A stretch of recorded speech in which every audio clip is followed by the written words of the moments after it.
Okay, let's dive into this. Welcome to today's explainer. I am literally so excited to have you here right now. Grab a comfy seat and get ready, because we are going to learn some incredibly fun, absolute must-know Spanish language skills together. Now, I want you to really think about this for a second. What do you want to be when you grow up? Right? It's a question you've probably been asked, 100 times by now. But today's explainer is all about learning exactly how to answer that question like an absolute pro in Spanish. So, to make things super easy, here's our roadmap for today. First, we'll cover ¿Qué quieres ser? Second, we'll look at the la rule. Third, action words.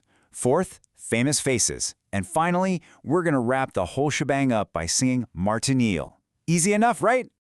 All right, section 1. ¿Qué quieres ser? What do you want to be? Let's say that together. ¿Qué quieres ser? And now nice and slow. ¿Qué quieres ser? It perfectly translates to, what do you want to be? Now, when you're ready to answer that, Spanish uses a very specific formula. You say quiero ser plus your profession. Quiero ser just means I want to be. But listen closely, here is the classic beginner stumbling block. You actually skip the a or an completely. Yeah, it's known as the zero article rule. So if you want to say, I want to be a doctor, you do not say, quiero ser un médico. Nope, you literally just say, quiero ser médico. Let's try that slowly. Quiero ser médico. Nailed it. Moving right along to section 2. The L/law profession rule. Words that don't change. Now, what's really interesting about this next part is a kind of quirky grammar rule. Take the word for police officer, for instance. For a male officer, it's el policía. But for a female officer, or even the police institution as a whole, it's la policía. Did you catch that?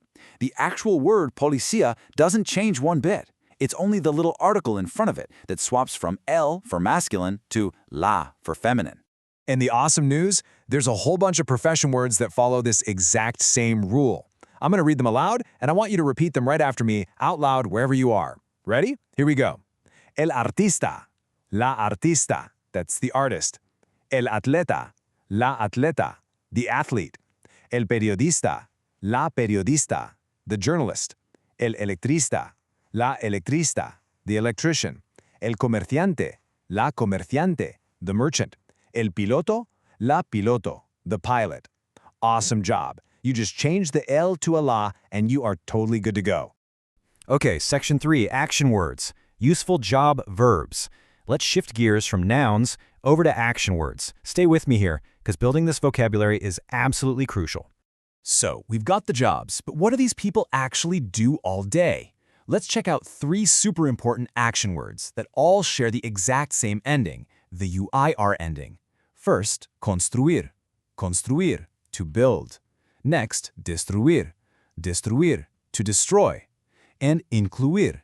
Incluir, to include. You might notice they actually sound a lot like the English words, right? That makes them a breeze to remember. Well, there is one tiny spelling trick you need to be aware of. So the crucial point is that when you conjugate these verbs, when you actually put them into sentences, you often have to add the letter Y. Like if you want to say he built or they built in the past tense, it suddenly becomes construyó and construyeron. Don't let that random Y trip you up on a test. It's just a funny little quirk of those weird verbs. Section 4. Famous faces. Better memory techniques. Now we are getting to the good stuff. How do you actually study these abstract words? Well, here is a golden rule for language learning. Instead of memorizing abstract words, attach them to vivid human faces. Seriously, it's a total game changer.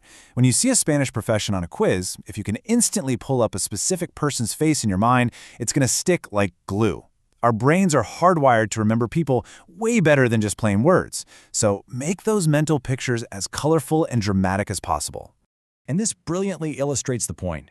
Meet Gabriel Garcia Marquez from Colombia, an absolute legend, and one of the greatest novelists of the 20th century. He won the Nobel Prize back in 1982. He is a true escritor. Escritor, writer.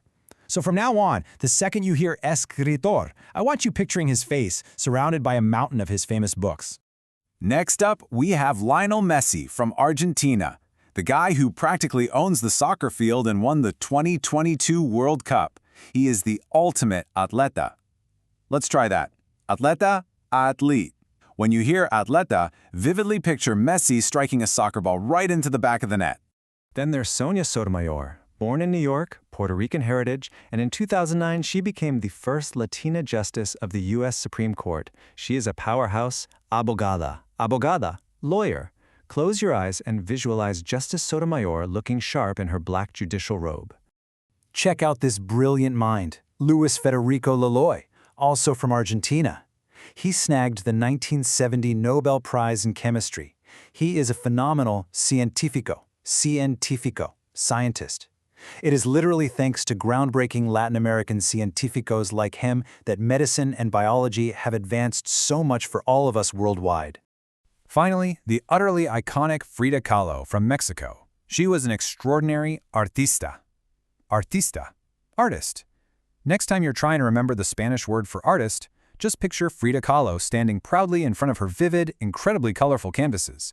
Trust me, this memory trick works every single time. But hey, they don't have to be famous historical figures. You can connect your own faces to these words, which honestly makes them even stickier. For doctor or doctora, picture your actual doctor. For científico, visualize your school's science teacher in a lab coat. For bombero, that's firefighter, picture a real firefighter you've seen in town. I challenge you, later today, ask a family member to help you brainstorm some personal heroes you can link to these new words. Section 5, let's sing Martinillo, Fray Felipe. Let's move to and see how this builds into something super interactive. To put our daily routine vocabulary to the test, let's look at a song you probably already know the tune to. Martinillo, sometimes called Fray Felipe, is the Spanish version of the French tune Frère Jacques. You know, Are You Sleeping?